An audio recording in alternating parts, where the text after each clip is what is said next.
octais de 4.096 bits a chave. 2 elevado a 4.096 bits. Eles vão ter que processar. E se eles quebrarem uma, vai estar escrito assim: Oi, mamãe.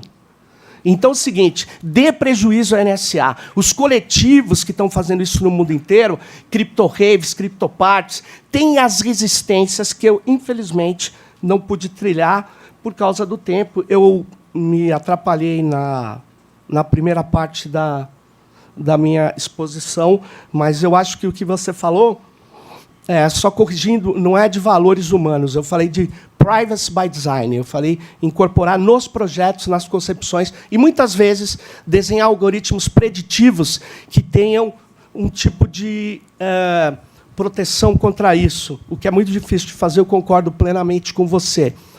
Mas, por exemplo, o professor Ben Wagner, da Alemanha, ele diz o seguinte, que é possível você trabalhar o algoritmo com 2 escalas, de primeira ordem e segunda ordem. A de primeira ordem, você faz as definições de início do algoritmo. E da segunda ordem, você trabalha os outputs. Muitas vezes é muito caro fazer isso. Você tem que entrar no algoritmo novamente e retirar rotinas que foram criadas pelo próprio algoritmo. Então, isso é muito importante, quando elas violam os nossos direitos. A governança algorítmica é complexa. É muito complexa e é um tema gigantesco.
Streamio.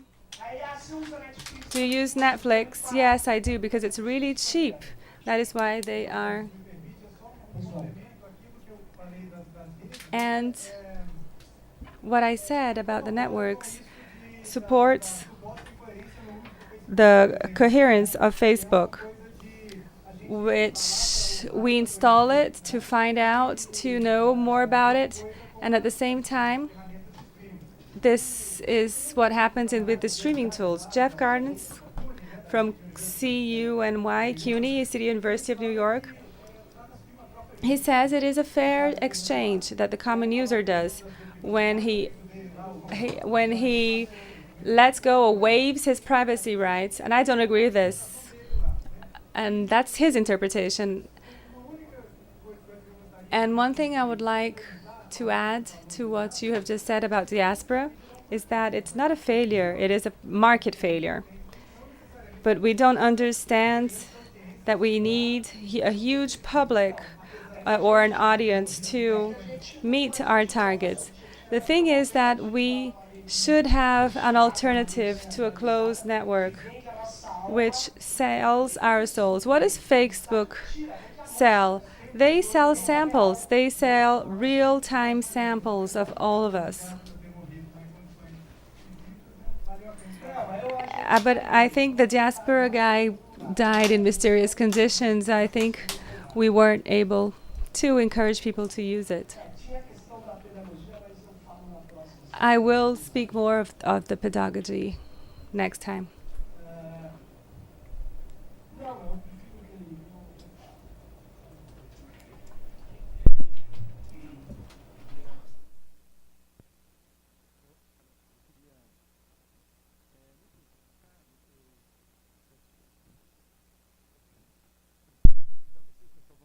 I think maybe we should have a glass of wine together. But I just want to highlight something regarding what Sergio said, and we all know his work and his political activism, and he's a role model for us, a reference. I wouldn't say you provoked me, but I would say that the academy, the educational institutions are there for the exchange, serve the exchanging of ideas process. I think when the IMF was set up by the end of the Second World War, many thinkers were terrified by the idea of having an agency or organism that would control the global economy, the developing world, etc. And the academy is the place for reflection, for debates, where people will study something or conduct an experience, a research project, investigate something new, or talk about things they've seen. This is not a shopping mall, with bright lights, beautiful people with makeup and nice clothes. Science is the place of difficulty, of challenge, of arid conceptions. We are oftentimes grappling with complex topics and matters for days, decades, and you also have,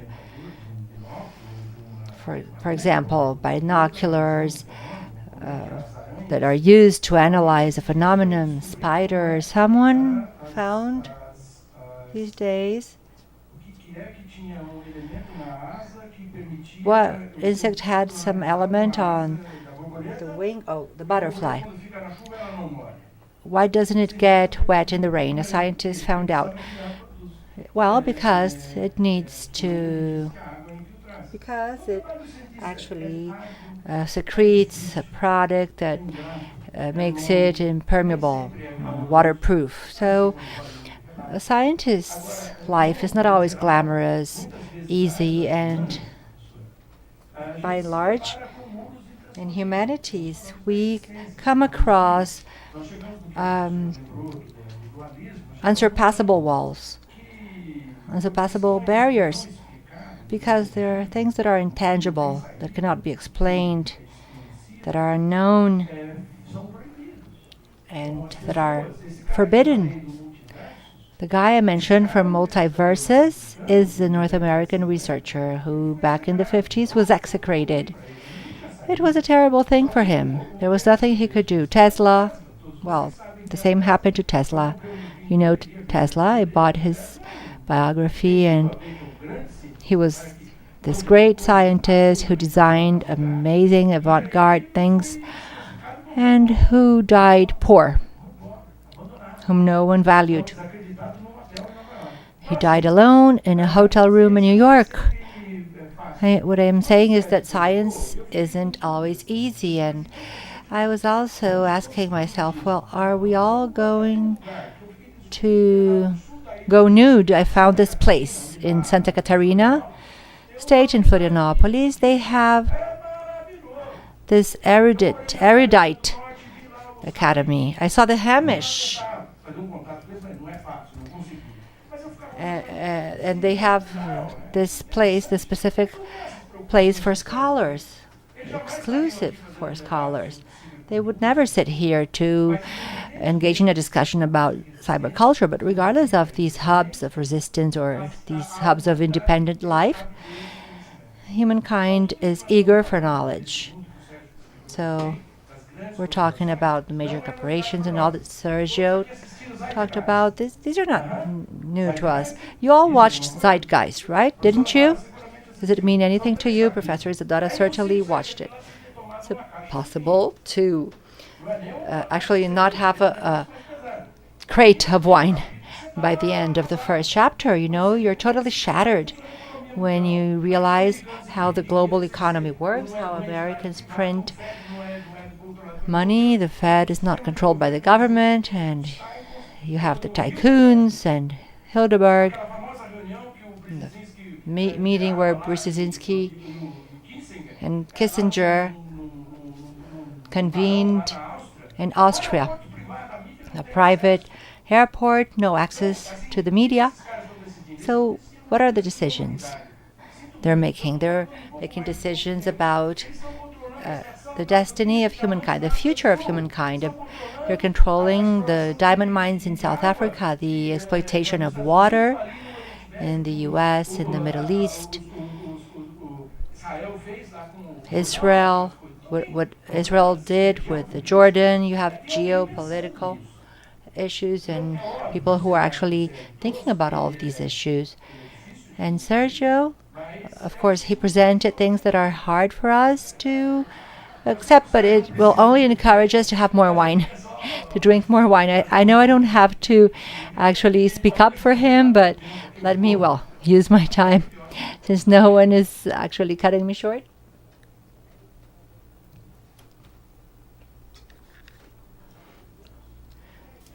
Do we have more questions? Hello. Good afternoon. I want to congratulate the professors for your presentations. They're so encouraging. My name is Cynthia. I got my PhD here at PUC. My question is to both of you, and it was stirred by your presentation. So if we are heading toward a symbiosis without precedents, body, mind, systems, machines, and the algorithms are not necessarily under our control, what can we say about freedom? And of course, this question of mine is, I'm not so naive so as to not believe that we are free or have been free at some point, but I'd like to hear what you have to say.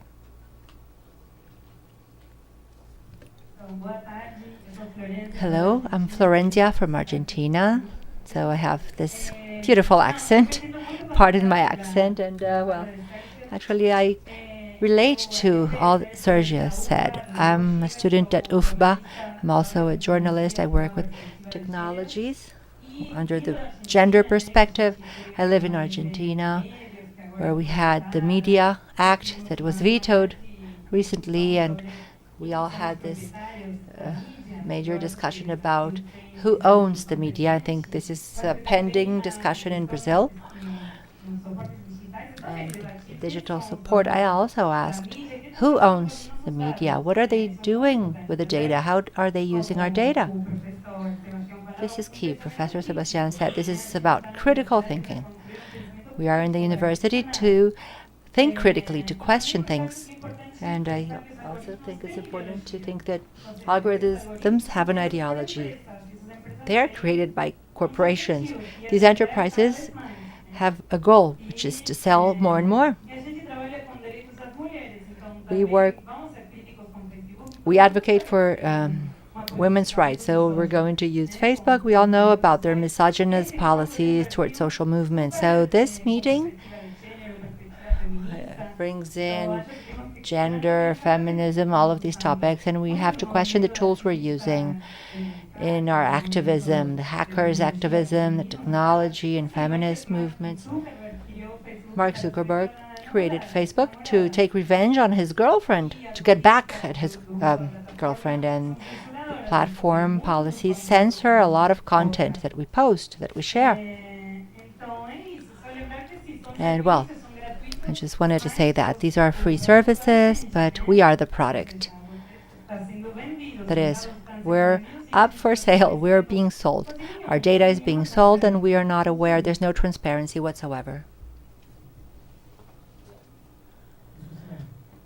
Professor Sergio, we have 10 minutes, so please be objective. Ask objective questions. Anyone else? Okay, 2 more questions and then we'll wrap up. Fabio Wenfi, PhD student on new technologies. Professor Sergio, I've been following your activism for open software for a long time now, and considering all that you've said, Where would you say the open software community is going?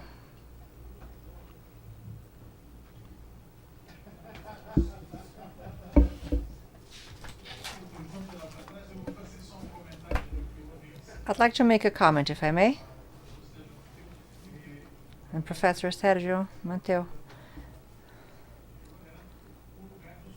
I meant, when I talked earlier, I was talking about the place of the subjects and, well, under an anthropological point of view, in which you study individuals, right? What they do, what they don't do. And Nora, going back to what Nora asked, I would say that we have to stop this movement. And we would ask, who are we? I'd like to think about the types of individuals that are part of this movement, that are involved in the movement, on both ends, going back and forth, and that give in, maybe not awarely, but also knowing what is going around. We're not naive. We are quite aware about the fact that our data is used. So who are we dealing with? Why is it so difficult to convince? I made a confession. I said I went from open software to Mac, right? It's not even about ambiguity or lack of coherence. It's really about coming and going, trying different things. Thank you. Hello, my name is Maria Rita. I'm a PhD student of social sciences at UFRN, and I have a question about the drone theory, the book Professor Sergio mentioned. I read it, and it opens by mentioning an error. It makes an account of an error in an algorithm, and they spend days watching a group with a drone, and they make a mistake and they kill the people who were in that group because they thought they were terrorists. And well, so based on that, I have two questions for both professors. So can we think about ethics that go beyond what we have? The ethics of shorthands, as I like to put it. Because you find yourself in a desert in the middle of the US where people are killed on the other side of the world. So if we are short of ethics, so I'm going to protect those who are closest to me and feed my children. I think this is not something that reaches the homeless children on the streets. And in this drone theory, it questions that what is healthy. People who haven't experienced war, because he's dealing with an accountant, he's interacting with an accountant. So I ask you, is it possible to think about technology that will get to civils' hands? And maybe you have a predator drone that you give to the police in Rio de Janeiro. What can be done? What can happen? Because military technologies are normally introduced into the civil society. So what can happen from there on? So when you analyze data, for instance, you have the different social strata, race, gender. And they won't be as important because I think everything will turn around transit, consumption. That's how the different categories will be defined. Social brackets. So would you say we are going to make headway in these regards? Gente, isso é uma pergunta objetiva?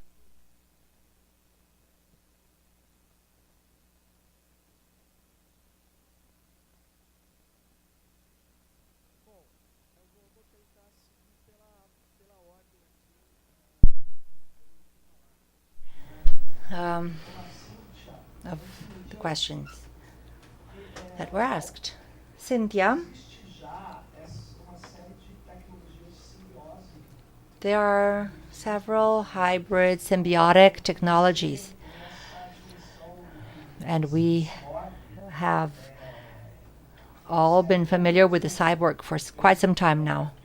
And I'm here today, alive and kicking, because we're in the 21st century. I had gallbladder, and maybe if I lived in the 19th century, I wouldn't have survived. I would have had a general infection. So I think we could say that,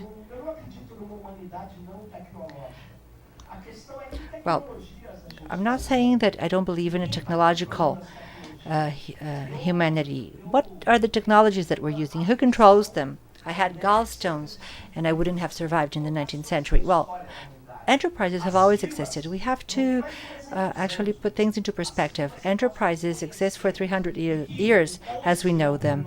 Coases got the Nobel Prize of Economics when he said that only through corporations can we produce things. Capitalism has an axioma. And I don't mean us and them. I mean everyone. One single point. Capitalism, in which I live. This is one single point, and it has a logic. And what is the issue at hand? How do we handle freedom in this scenario? It's complicated. Freedom doesn't actually mean anything. What is it about? Are we speaking about the legal concept? There's a definition for freedom in the Constitution as a judicial concept, a legal concept. When Gambin says that that is also at risk because we're living in states of exception, then legal concepts are also at risk, and even more. Corporations actually invert a logic that was part of the industrial world that was consolidated, which was transparency for the powerful and privacy for the people. The rationale today that I hear and that I'm asked about in debates is the other way around, goes the other way around. You have the following: the code, the algorithms of the corporations have to be closed, have to be private, because they're giving us the best they can by improving. In order to improve my experience, they need to know what I do in my life, but they never ask me if I want to share what I do. They simply carry things forward. They do what they do. They control genetic codes, and they make them proprietary. So the academy has to be critical of that. Not necessarily, but it has to make room for critique. I am critical of the private use of genetic codes and common goods. I'm really critical of that. I don't think that's right. I disagree with it, but this is simply a proposition that I'm making. And I would say that this is the perspective we should keep in mind, as Florencia said. I actually made a survey a while ago. It was published in Manguinhos journal about censorship on Facebook. Facebook is not an enterprise. Well, Facebook is not the web. Facebook is poor. We can create whatever we want on the web. Python programs. I cannot program anything on Facebook. I have to do what it tells me to, and it is growing more and more, and there are people who believe on Facebook. They say don't use Facebook. Well, that's the problem. That's why we need to be critical. For instance, Teatro Oficina had 40,000 followers, a page on Facebook, and Facebook alone. One day, Facebook deleted the page of Teatro Oficina, of this theater, and no one can put it back there. Why did that happen? Well, their lawyer said this is a private entity. I have to follow the bylaws of the company, but those bylaws also change according to the owners of the company. It's not a constitution, there's no parliament, there's no democracy. So let us not fool ourselves. We need to actually open up our eyes and understand where we are standing. We are part of the chain, and Deleuze is right when he says this is the society of control. It's not about having a bad guy, a villain. It's about a social rationale. You have a social aggregation, cluster. And in knowing that, we can, for instance, stop the former mayor of Piracicaba, an expert in technology, from approving the patent bill for genetic code algorithm in Brazil. But then you might say, well, they have it in the US, it might be good for us. I don't think so. Europe and Brazil must resist. We cannot agree with patents for human beings because they would be liable for sale and purchase in the market. So this act wasn't sanctioned. The patents for human beings. But then you have the industry, the corporations making lobby. And then you have the algorithm patents. It's crazy. You know what will happen, right? If that is approved, if that passes, the costs will go up and research will be really hampered. So this is pending on the National Congress. Who are we? For the question on the community, I'll address last because it's the most difficult one. Who are we? We are the mass. We are the resistance. We're not the mass, we're the resistance. We are the autonomists. We are leftists, if you want to prefer this kind of terminology. We are the one who make critique. Therefore, what we have today is that there is a group called the corporations, some of them very big in technology. They are the one who makes the rules. And some of them have to shift because users in the network, the people take ownership of these technologies and change and transform them. The hackers also transform them. And therefore, there is a game. And is there another pole? No, there is a multiplicity of forces. And who are we? We are all these others, the ones who are outside, the ones who are developing this, and the ones who are developing this in an asymmetrical way. They do not have the same power. The hacker community develops a lot. However, the power of the hacker community is limited. It's distance from them. And the penultimate questions, Maria Hitta said, is it possible to think of an ethics?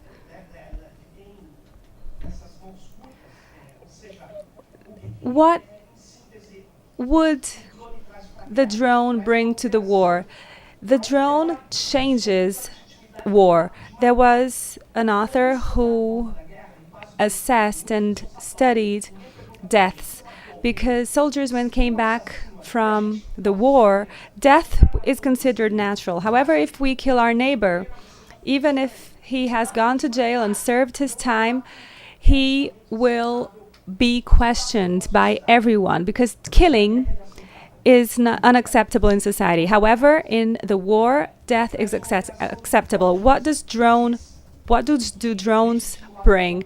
They make the death and in battle different. You agree to the battle and you can become a target, and therefore you can kill. This is the only thing, after assessing the hypothesis that all are possible, is that when you take the confront or the battle or the war and you put a drone in Yemen or in Pakistan, and when you listen or you can hear drone, he is in shooting position, that is not the ethical of battle. That is the ethics of the hunter. It's another kind of ethics. So drones use automatas. Algorithms are more human than humans because the soldier the autonomous soldier, which is being tested, they have an algorithm saying what is ethical, and he has no feelings. Therefore, he has no fear. It has no fear. Sometimes a soldier becomes anti-ethical because of fear. And the theory of ethics says that algorithms that drive machines and processes, they will enable, actually, that everyone be more ethical, which is very strange, which and intriguing, because a human invention would be more ethical than human beings. It is extremely interesting. This debate is very heated and very strong nowadays. The issue, now just to wrap up, there is a brutal mistake that Chamayu mentions. How can, since drones kill less than a bomb, the drones have missiles, 15 people die, only 15 people. They are a weapon which is called clean, according to Americans. But Obama authorized 2,400 deaths by drones. Why? Because it's easy to kill. And therefore, killing has risen in the agenda, in the political agenda. And it's no point in saying, are you against it? Yes, I am. We have to ban this. Is this a complex discussion? Yes, it is. We have to state that this is unacceptable. It's just like some chemical weapons during the war. They should be declared, or they should be banned. Every technology, if it's possible, it will be used. And two, if it is used, it will also be used for surveillance, and they will also be used in control. That's a synthesis. That's not true, though. Chemical weapons, many of them have been banned. If society wants to, society can ban things. The story that, we need to use everything we have, I criticize this. And lastly, what happens to the free software community? This community was very important because it is a community that shares knowledge, that brings the idea of science, that science is open to, and happens inside technology, and it produces a lot of things. However, they are facing a lot of tension. And this tension happened some time ago when they created the concept of open source. Open source is not free, it's the open code. The open source community tried to differentiate itself because they thought free software was too ideological and too radical. They wanted something that could be incorporated by corporations, and they did. And they did incorporate open source. Even Fast Logic, you see what Globo is doing, Hackathon. See what we're facing. They take ownership of this, and they will do this. However, they're penetrating, and Microsoft has made two strategic movements. This is just to close, okay? I'm sorry.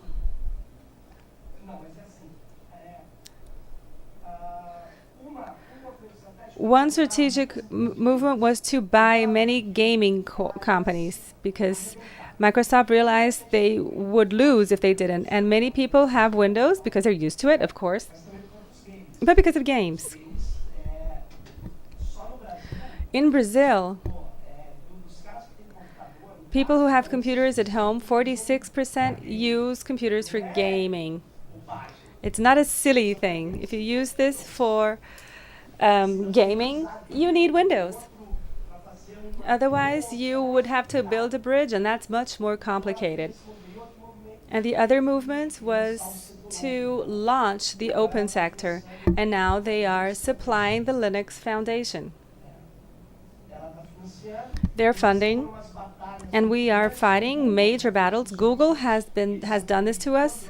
Android is total success. It is an appropriation of the community. And kernel from Android is the same guy from Linux, and he took ownership of this. And they said, you have many wars and many battles. The Google is a good guy. Yes, well, in some things, yes, they are an ally. In others, not. So where does collaborative work go? Where does the defense of the commons go to? We don't know. We are in the middle of the fire. We don't know if we're coming out of this stronger or if we will become increasingly more frail because everything will be commercial and the guy who wants to contribute, to collaborate, sees no meaning. And then he thinks it's better to be an employee of a major corporation. There's no point in belonging to a community. So where we are headed, this code will define this. Coding hackers do not make talks or discourse, they build code. And we have many hackers still. But it's not a simple matter.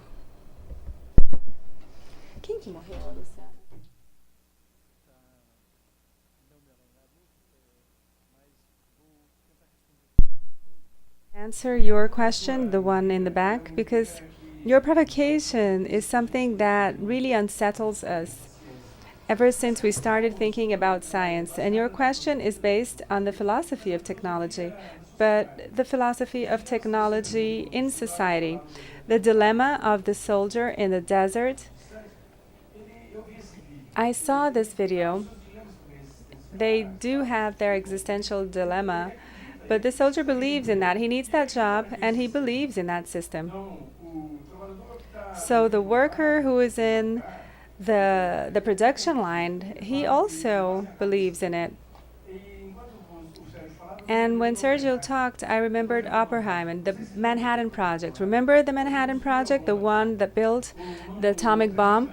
Oppenheimer, after building the bomb in the last days of his life, there's a video called Trinity. He died in anguish because he didn't know, just like Santos Dumont, didn't know that it would be used to kill. They thought it would be used to protect, for defense in case of an extreme need. So the technology he invented was used for political reasons to show the world who was in power. And the US is doing this for a long time. Armando Batemar, in his book, said this. So did Eduardo Galeano. The CIA work, there are authors that historically have shown and have written about this scenario. But where is ethics? Let's be honest. There is no ethics. Let's stop saying there is. What happened yesterday in Brasilia, what's happening in Brazil now, what's happening in Congress, what happens to Dilma in the Supreme Court is due to a lack of ethics, of Republican values and principles. And why are we speaking of ethics in Russia, in the USSR, or in China, or in the Toyota factory, or in cattle rearing? Wherever. That's society today. We need to have an ability to take in what we live, and just not to end on a negative note before the wine comes. Remember the deep web. What's the deep web? We remember, Sergio, we spoke so much and we didn't even address deep web. We didn't name it. Not the surface web, this deep web in depth, really. Deep web is much larger than the web we know. It is a universe where Throne is there. Not Throne, I'm sorry. Thor. And all the philosophy of encryption. A student of mine, Bruno, said that what I'm finding in the deep web is just, so there's the politics side, there's the free software, the flow of encrypted information that cannot be identified because of the Thor theory, where you have layers of the onion. You know, there is traffic of organs, people who are beheaded live. There are people who watch this. I didn't see this. I don't want to see this. I'll just have my glass and wine and that's it. Because technology enables this today. I thought Sergio would mention this after he spoke of human trafficking. You know that there is organ trafficking as well. This is here. What ethics are we speaking of? Is it the ethics that's in the media? There is no product in the media that has not been submitted to a filter. And this filter interests the status quo. And the status quo has a head. And I'm sorry, I know that I'm a pro-68 movement. Yes, it is the northern country, the big brother upstairs. And you know that Snowden is showing this very well. Thank you. I think we addressed monopolies, we addressed rights, and it sounded impossible when we started. I believe that this conference, these two conferences, were able to do this, and the audience contributed to showing that these topics ensue discussions and require more discussion, not only in politics, but also in the academia. Is the president of the event here? Please only call Sergio next time, because then you give him the whole hour. No, because we don't like monopolies. That is why, and Sergio will not agree to this. We want to talk. And right to speech, not only to information. Thank you so much for being here. And we will have the next conference here on ethnographic policies. We have 5 minutes. Some of you might want to leave. We have another panel, and please stay here if you're assigned to this room. Thank you.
Oi.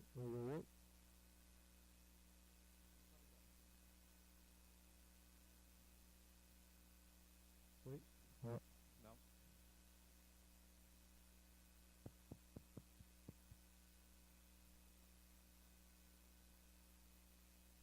Oi. Ó.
Ah, beleza. Com licença. Não pode.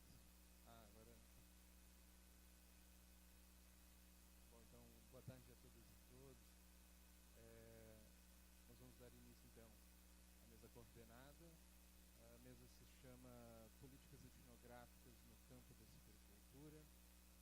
E, seguindo a maratona, o professor Teófilos vai para a terceira mesa. O professor Teófilos é professor da Universidade Federal de Santa Catarina e coordenador do grupo CIBER.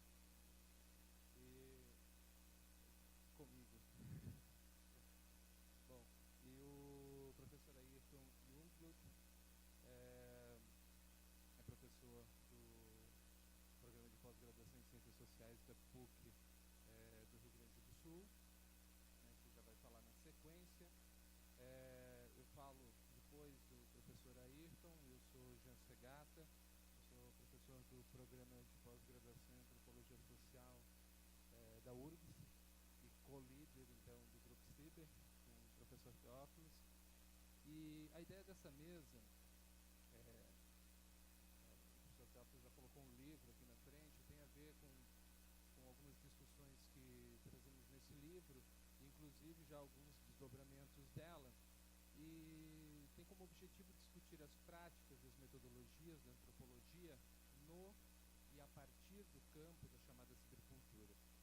O tema central, então, são as políticas etnográficas e os seus limites e possibilidades para análises antropológicas em contextos que são atravessados por redes sociotécnicas. A agenda da discussão dessa mesa, então, inclui tópicos teóricos e metodológicos, acentuando uma reflexão sobre a ética em pesquisa no campo da cibercultura e uma recuperação do debate sobre a biopolítica nesse campo. E, imediatamente, a gente já avançou na hora, então eu passo a palavra para o professor Ayrton Jungblut, da PUC do Rio Grande do Sul, para a sua intervenção. Bom, boa tarde a todos. Vou falar de uma apresentação já nessa mesa,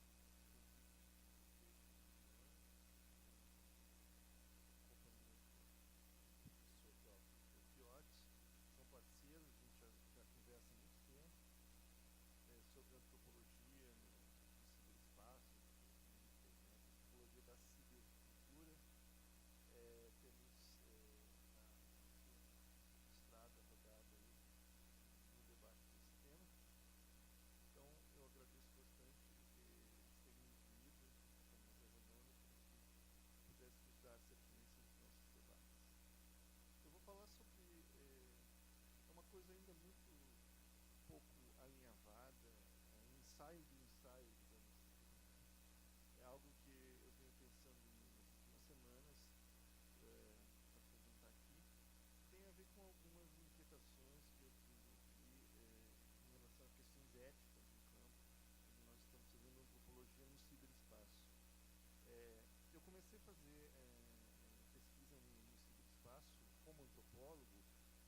78, quando eu comecei a estudar a utilização que os evangélicos faziam de chats, de chats antigos que tinham IRC, Internet Relay Chat. E desde lá tenho assim, tentado monitorar o ciberespaço, conduzir algumas pesquisas pontuais e algumas coisas que me inquietaram ao longo dessa jornada, elas talvez sejam boas para serem tratadas aqui nesse tópico, nesse debate. Eu vou falar sobre uma coisa que os antropólogos valorizam muito quando estão em campo recolhendo dados. Talvez assim aquilo que alguns poderiam considerar o ouro em pó que os antropólogos recolhem quando estão em pesquisas etnográficas. Trata-se dos invisíveis, aquelas coisas que não podem ser ditas, né? Aquelas coisas que são ditas acidentalmente, aqueles atos falhos, né? Aquelas conversas e assuntos que não devem ser tratados na frente de estranhos. O antropólogo consegue ter acesso a isso porque ele fica muito em campo, então, com o passar do tempo, os atores do campo eles se acostumam com a presença do antropólogo e passam a lidar como se ele fosse um nativo e aí se permitem falar coisas que não falariam na frente dos estranhos.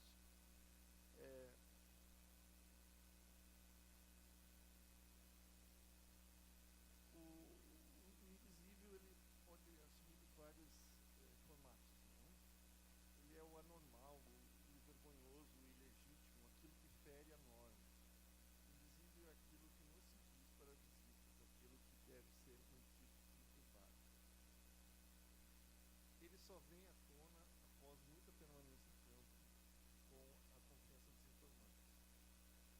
Ele permite acessar zonas nebulosas de uma cultura, de uma sociedade, permite acessar aquilo que é deliberadamente ocultado. Todas as sociedades, todos os grupos, todas as culturas, todas as subculturas têm os seus invisíveis, né?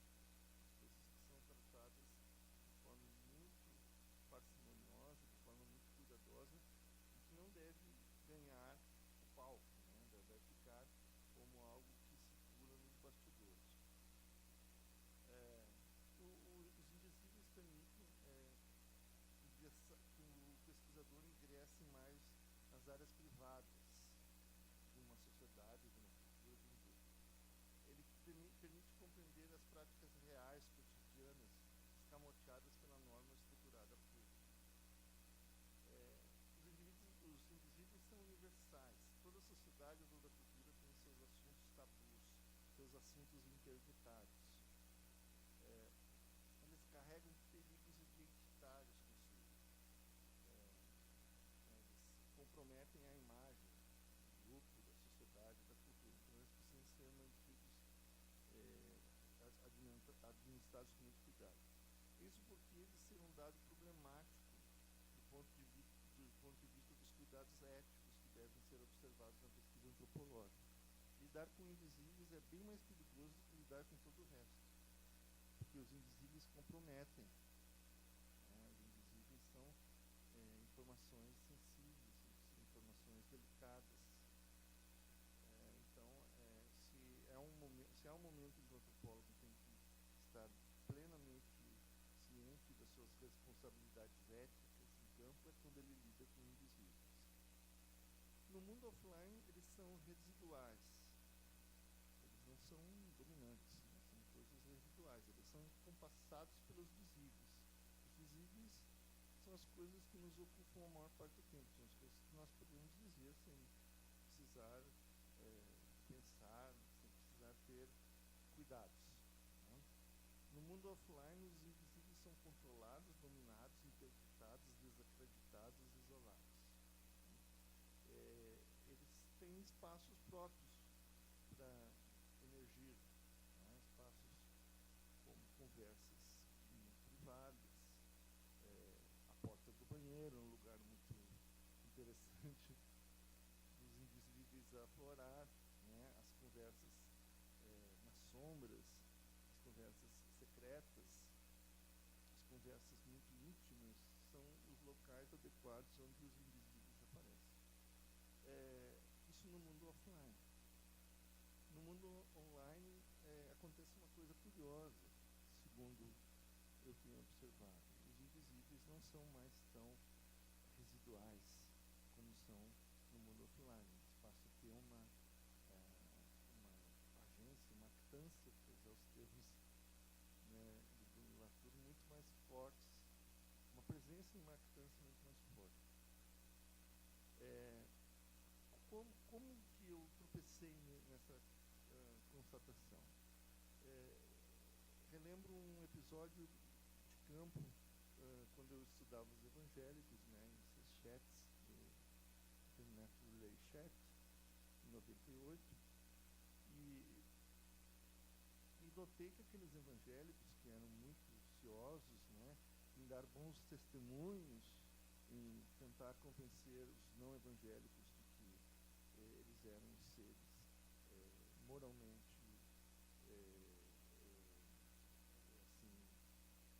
modelares, eles serviam de modelo, e mesmo com esse discurso entre os evangélicos, o discurso conversionista, proselitista, né, de que eles são testemunhas da obra de Deus no mundo, eu comecei a perceber que no ciberespaço, em canais de chat do IRC, eles falavam palavrões, por exemplo.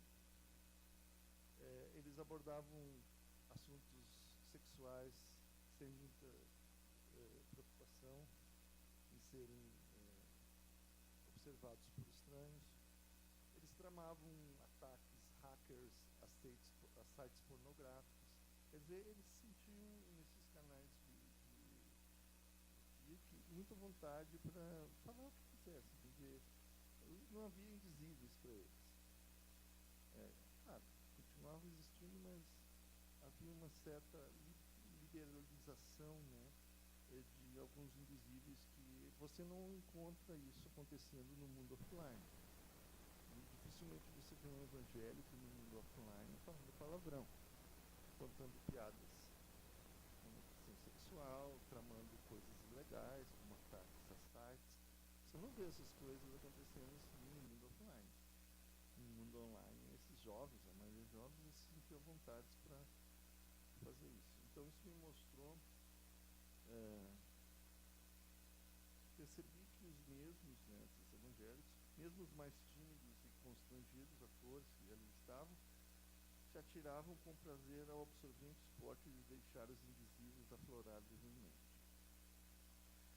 Isso me fez, assim, com o tempo, perceber que a internet é uma grande usina de invisíveis. A internet, o ciberespaço que ela cria, favorece uma grande profusão de manifestações que nós poderíamos considerar como invisíveis, coisas que não se devia falar, coisas que devem ser faladas em ambientes mais privados, nos bastidores, nunca no palco, né? Então eu percebi que a internet